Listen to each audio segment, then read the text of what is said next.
Mesdames, Mesdemoiselles et Messieurs, c'est un plaisir de vous retrouver pour la présentation de cette nouvelle vidéo. Je vous rappelle que vous êtes sur la chaîne Watson le Touriste, la chaîne qui vous permet le droit de voyager sans bouger de chez vous. Je voudrais dire un merci particulier à nos super fans qui sont fidèles, qui prennent le plaisir de liker, de partager toutes nos vidéos afin de permettre à plus d'un d'avoir accès à nos contenus. Si vous nous rejoignez à peine, sachez qu'ici c'est la chaîne Watson le Touriste, la chaîne qui vous permet de voyager sans bouger de chez vous. Songez à vous abonner si vous ne le faites pas encore, tout en prenant le soin de presser sur la clochette afin que YouTube puisse vous notifier à chaque nouvelle vidéo. Dans cette vidéo, vous allez découvrir les 15 accidents d'avion qui ont fait le plus de morts dans l'histoire. Plusieurs événements inhabituels peuvent causer un accident aérien. Erreurs humaines, défauts de maintenance ou encore conditions météorologiques particulièrement difficiles. Dans ce diaporama, vous en apprendrez plus sur les 15 catastrophes aériennes les plus meurtrières de l'histoire. A noter que les tragédies aériennes dues à des actes terroristes ne sont pas présentes dans ce diaporama, qui recense exclusivement les crashs d'origine accidentelle.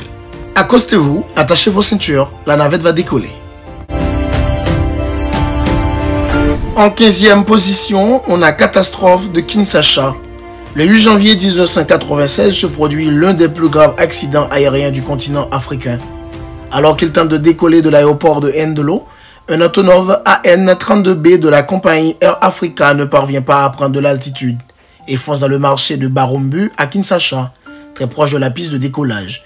20 passagers sur les 22 présents décèdent, mais c'est au sol que l'on dénombre le plus de victimes. La mort de plus de 200 vendeurs, clients ou encore passants du marché est à déplorer. La cause de la catastrophe serait la surcharge du poids de l'avion, l'ayant empêché de décoller correctement. En 14e position, vol Malaysia Airlines 370. C'est l'un des plus grands mystères de ces dernières années. Le 8 mars 2014, le Boeing 777 du vol Malaysia Airlines 370, MH370, décolle de Kuala Lumpur pour rejoindre Pékin. Moins d'une heure après son départ, l'appareil disparaît des écrans de radar vietnamiens, entraînant la disparition des 239 personnes à bord. Il semblerait que l'avion se soit abîmé dans la mer, même s'il n'a toujours pas été retrouvé à ce jour. Plusieurs débris se sont cependant échoués sur les côtes de l'île de la Réunion ou encore sur une plage du Mozambique. La thèse privilégiée des enquêteurs quant à la cause de l'incident porte sur un incident technique. 13e position, le vol Arrow Air 1285. Le vol Arrow Air 1285 devait ramener des troupes américaines dans le Kentucky le 12 décembre 1985. Après 6 mois de mission dans le Sinaï, au départ du Caire et via Cologne et Gander, après une première escale réussie en Allemagne, le McDonnell Douglas DC-8 atterrit à Gander et s'apprête à repartir. Mais peu après le décollage, l'avion prend feu et s'écrase, tuant sur le coup les 256 personnes à bord. L'enquête conclut à un fort givrage des ailes de l'avion qui l'aurait empêché de prendre de l'altitude. 12e position, accident d'un IL-76 algérien. Il s'agit du crash le plus récent de cette vidéo. Le 11 avril 2018, un Ilyushin IL-76 des forces aériennes algériennes s'écrase au sud d'Alger. Elle transportait 247 passagers et 10 membres d'équipage. Aucun d'entre eux ne survit au choc.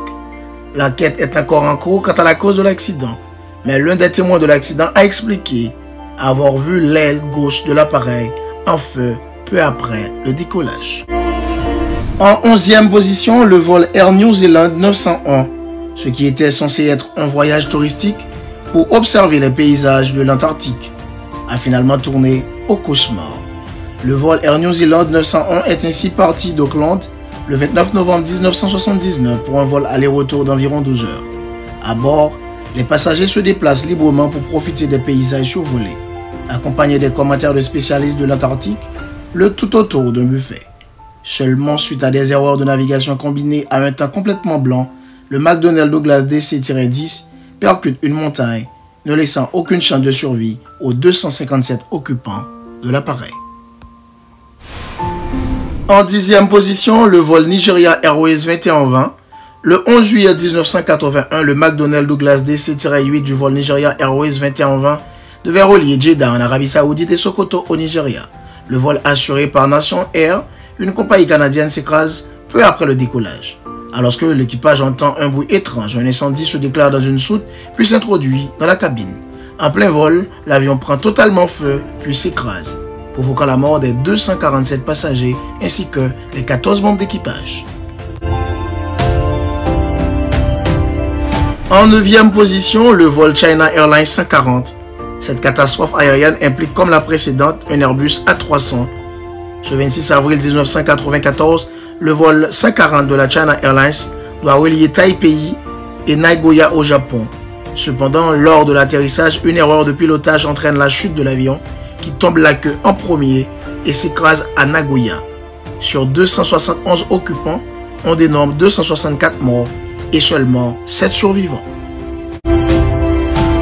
En 8e position, le vol American Airlines 587. Le 2 novembre 2001, le vol American Airlines 587 décolle de New York pour rejoindre la République dominicaine. Malheureusement, l'Airbus A300 s'écrase quelques minutes après son décollage sur un quartier résidentiel du Queens, provoquant la mort de 5 habitants de ce quartier ainsi que des 260 personnes à bord de l'avion. En raison de la proximité de la date de l'accident avec les attentats du 11 septembre 2001, la piste terroriste est très rapidement envisagée. Toutefois, les enquêtes prouveront plus tard que l'accident est dû à des turbulences de sillage occasionnées par le précédent départ d'un Boeing 747, bien plus grand que l'A300, et par la réaction trop forte du copilote à cette turbulence.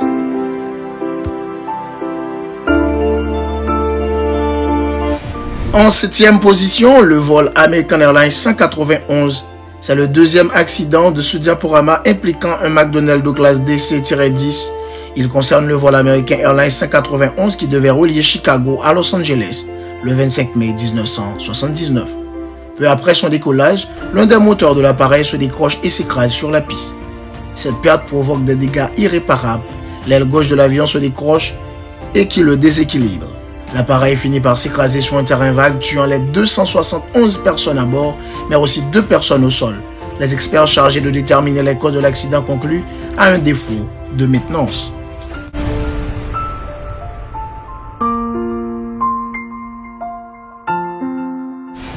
En 6e position, accident d'un Ilyushin IL-76 iranien. Cet accident a coûté la vie à 275 personnes. Le 19 février 2003, un Ilyushin IL-76, affrété par les corps des gardiens de la révolution islamique, organisation paramilitaire de la République islamique d'Iran, percute une montagne en plein vol, puis s'écrase à l'approche de Kerman. En Iran, les conditions météorologiques du jour de l'accident sont mises en cause, avec des vents forts et du brouillard. En 5e position, le vol Saoudia 163. Le 19 août 1980, le vol 163 de la compagnie Saoudia Arabian Airlines s'envole de Riyad pour rejoindre Jeddah en Arabie Saoudite. Seulement quelques minutes après le décollage, un incendie démarre dans une des soutes du Lockheed L-1011, puis atteint les commandes du moteur. Même si le commandant entreprend directement un atterrissage forcé derrière l'aéroport de Riyad, c'est trop tard. Les 287 passagers et les 14 membres de l'équipage périssent, asphyxiés par la fumée. En 4e position, on a le vol Turkish Airlines 981. Après une escale à l'aéroport de Paris-Orly, le vol 981 de la Turkish Airlines assuré par un McDonnell Douglas DC-10 n'arrivera jamais à Londres, sa destination finale. En effet, 8 minutes après le décollage d'Orly le 3 mars 1974, les alarmes de pressurisation et de vitesse s'enclenchent et le vol disparaît des écrans de contrôle radar. En cause, un défaut de conception du système de fermeture des portes des soutes qui s'ouvre en plein vol et entraîne une dépressurisation et une perte de contrôle de l'avion. Le DC-10 fonce alors vers le sol à 700 km/h et sera retrouvé dans la forêt des Mernonville au nord de Paris. Les 346 occupants de l'appareil meurent sur le coup. 3e position, on a la collision aérienne de Shaki-Dadri. 2 avions se percutant en plein vol au-dessus d'un village indien à 65 km à l'ouest de New Delhi. C'est la triste histoire de la collision aérienne de Shaki-Dadri, survenue le 12 novembre 1996. Le premier avion impliqué est un Boeing 747-168B de la Saudi Arabian Airlines. Il vient alors de décoller de la capitale indienne pour rejoindre l'Arabie Saoudite. Le deuxième avion est un Ilyushin IL-76TD de la Kazakhstan Airlines. Parti de Shymkent vers New Delhi, le choc est dû à une erreur de pilotage de la part de pilote de l'Ilyushin qui n'a pas respecté l'altitude de vol qui lui avait été assignée par le contrôle aérien. Aucune des 349 personnes à bord des 2 avions ne survit à la collision. En deuxième position, on a le vol Japan Airlines 123. Le 2 août 1985 à 18h12, le vol 123 de la compagnie Japan Airlines quitte Tokyo pour rejoindre Osaka. 524 personnes sont à bord. Seulement 12 minutes après le décollage, une explosion secoue le Boeing 747. Il s'agit de la rupture d'une cloison arrière de l'avion qui entraîne la perte d'une partie de la gouverne de l'appareil ainsi que celle de ses 3 systèmes hydrauliques. Dès lors, l'avion devient incontrôlable, se câble et monte à plus de 7000 mètres de hauteur. Pendant une demi-heure, le Boeing poursuit sa folle course puis s'enfonce dans les montagnes avant de finalement s'écraser près du mont Ozutaka à 100 km de Tokyo. Les 15 membres de l'équipage décèdent et seulement 4 des 509 passagers survivent au crash. En cherchant la raison de l'incident, les experts concluent finalement à un défaut de maintenance.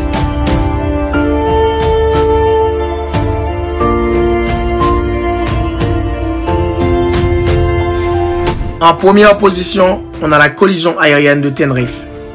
C'est la pire catastrophe accidentelle de l'histoire de l'aviation. Le 27 mars 1977, la collision de 2 Boeing-747 à l'aéroport de Los Roderos sur l'île de Tenerife aux Canaries fait 583 morts. En cause le brouillard épais présent sur la piste d'atterrissage ce jour-là, ainsi que la saturation de l'aéroport qui voit de nombreux appareils être déroutés vers ces pistes en raison d'une alerte à la bombe dans un aéroport voisin. Dans les faits, le Boeing de la compagnie KLM entame son décollage et percute celui de la Panam alors en train de remonter la même piste. Il n'y a aucun survivant parmi les 248 passagers de l'équipage du vol KLM. En revanche, 7 membres de l'équipage du vol de la Panam ainsi que 54 passagers réussissent à s'échapper de la carcasse brûlante de l'avion. Ici s'achève la vidéo. Merci de l'avoir suivi. Je vous rappelle que la source de toutes ces informations n'est autre que le journal Capital. Je vous donne rendez-vous pour la semaine prochaine pour une nouvelle vidéo. Mon nom c'est Watson Germain, la chaîne c'est Watson le Touriste, la chaîne qui vous permet de voyager sans bouger de chez vous. Soyez sages, je vous aime tous de fol amour.